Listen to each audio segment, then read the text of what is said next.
So hello guys, gumawa pala ako ng mooncake. So ito na yung aking mooncake na red bean pala yung ginawa ko. So ito na siya, oh, ito yung red bean. So ayan na siya, balot-balutin lang natin yan siya. Madali lang naman siya gumawa, madali lang din yung ingredients. Ilan lang yung ingredients, madali lang gumawa. So ito yung ating ingredients, 60 grams ng golden syrup, 30 grams cooking oil, and then alkaline water, 1/2 teaspoon. So ayan, tapos i-mix lang natin siya ng ganyan, mix. Tapos na ganyan, okay na siya. Mag-prepare lang tayo ng 100 grams na cake flour. So yung cake flour, ihalo-halo lang natin. Huwag nyo lang siya i-overmix, yung tama lang siya na mahalo lahat. So ayan, ready na siya. After that, ilagay natin sa cling wrap. Tapos ibalot natin sa cling wrap. So ganyan lang. Napakadali lang nito gawin ang mooncake. Tsaka pwede ito siya pang negosyo. Ang ano siya, tagal masira nito, hindi talaga siya basta ilagay nyo lang siya sa ref, matagal siya masira, guys.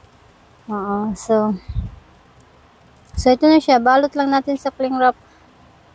Tapos lagyan natin sa fridge ng mga 30 minutes, palamigin natin. Ito na yung red bean paste, 460 grams.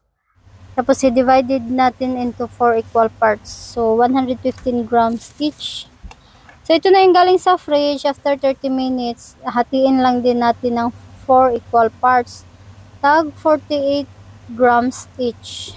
So tapos ang flour dough, i-flatten lang natin. Yan yung ibalot natin sa red bean. Yung red bean ang ipailalim natin. So kung malagkit siya, lagyan nyo na lang ng oil yung kamay nyo para hindi dumikit.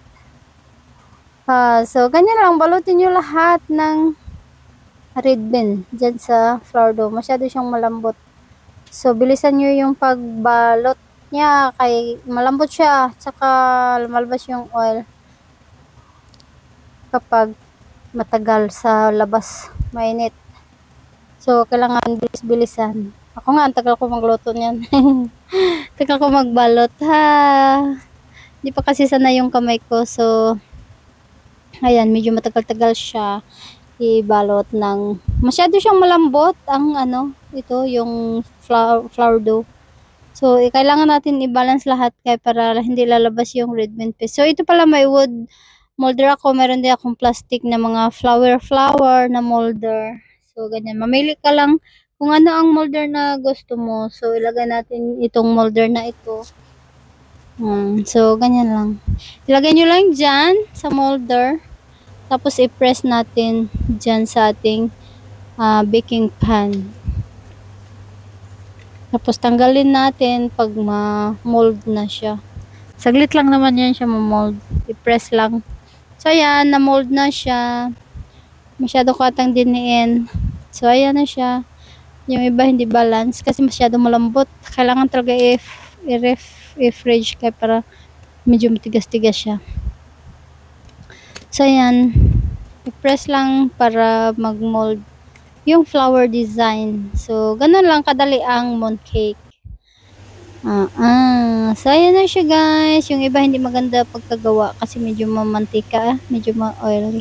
So ito naman yung wood molder na ginawa ko, isa lang. So ayan na siya, yung mga flower design. Isang egg yolk pala, tapos lagyan ng 1 tablespoon milk para sa ating egg wash. Kasi pag hindi nyo siya lagyan ng egg wash, hindi siya magba-brown.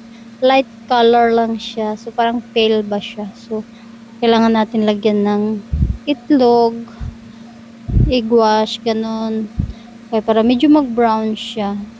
Para maganda siya tingnan. Huwag naman masyadong marami para hindi siya masyadong brown. Konti lang. Pero yung iba, lagyan ko ng madami. So pagkaluto niyan, medyo brown talaga yan siya. Pero napakasarap nito, as in grabe. Pwede siya pang gift, pang bigay sa pamilya, pang regalo, pang okasyon. Hey, hindi to masisira agad-agad. Ang tagal masira nito. Ilagay nyo lang siya sa fridge, wala lang sa labas. Tapos pwede nyo siya balutin, pwede nyo siya Ah, binta, ganun. Kay, matagal naman ito masira. Hindi siya masira agad-agad. So, ayan na siya.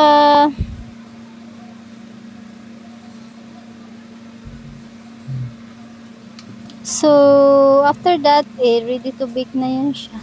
So, ayan na siya. Tapos, nalagyan ng egg wash. Ready to bake. Isprayan pala natin ng water para hindi mag-crack yung ating dough sa labas. So, ayan.